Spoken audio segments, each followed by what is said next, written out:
Britney Spears has been in the spotlight since she was just 16 years old, and every moment since, good or bad, has been relentlessly covered by the media. Now, a new documentary is taking a critical look at how the pop star has been covered and the ongoing legal battle over her conservatorship. With more on framing Britney Spears, we're joined by the doc's co-creator, Liz Day. Liz, a real pleasure to speak to you.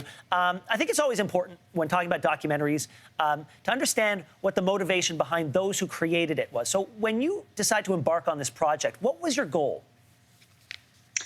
So we were really interested in re-examining Britney Spears and her career because, I'm in a similar age range as her, and I remember sort of growing up with her. She was America's Golden Girl when I was, in high school, and then in college, I remember watching her get completely battered by the paparazzi and the public as a national punchline. So I think we really wanted to just re-examine the way that the media and the public treated her, and also to scrutinize this conservatorship, which presents an apparent contradiction.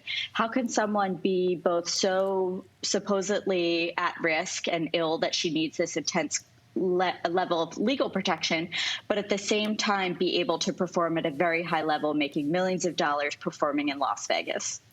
Liz, since the documentary was released in the U.S. last month, it has inspired public responses from Britney's ex-boyfriend, Justin Timberlake, her father, Jamie Spears, and the hashtag #WeAreSorryBritney was trending all over social media. Did you expect such a large and immediate response? We had no idea. We worked on this with a large team of people, and I think while we found it really interesting, we were totally surprised and shocked by the reception and the public reckoning that it inspired among people who were directly involved, like Justin Timberlake, and just, normal people who may have been complicit in laughing along. You and your team must have had to thread a very delicate needle, because a lot of the documentary focuses on how the media covered Britney Spears, especially during her public struggles of the late 2000s. And we all remember the photos, but then you repurposed them a lot of them for this documentary. At any point did you say, you know what, we saw the impact that it had. Do we really need to show it? What were those discussions like?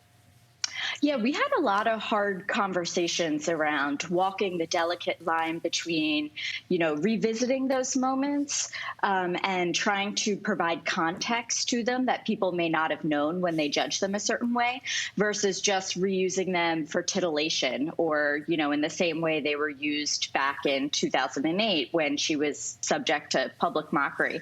So we had a lot of conversations around getting that balance right. Now, one of the only ways we see Britney is through her social media. A lot of people talk about coded messages in there. Where do you fall on that debate? So I try not to speculate too much around what's in Britney's head, either, via people who claim to speak for her versus, her social media and trying to decipher it.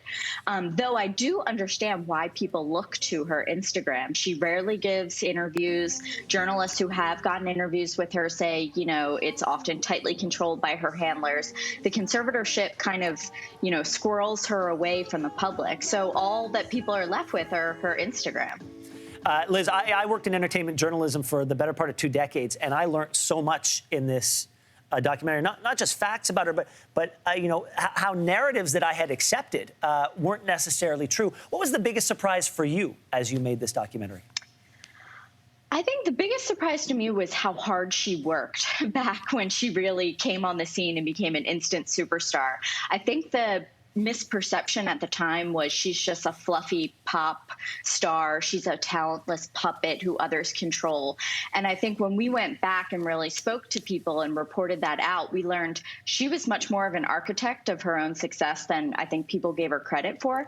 And she worked so hard to make and earn every penny that she can't control today under the conservatorship. You've talked about a desire to do a sequel to the documentary. What would need to happen in order for you to say there's a new chapter to tell? Well, there was so much that we had to leave on the cutting room floor and in our notebooks just for time. So there's a lot there that we could pursue. And we've also gotten a lot of new tips and information since the documentary aired that we're interested in trying to confirm. Liz, thank you for spending some time with us today. The documentary, as I said, it's been rattling around in my head since I watched it. I know that everybody in this studio is paying attention to this conversation. So we really appreciate your time and all the hard work. Thank you. Hey, thanks for watching. If you liked this, be sure to subscribe here, or you can check out more Your Morning videos right here.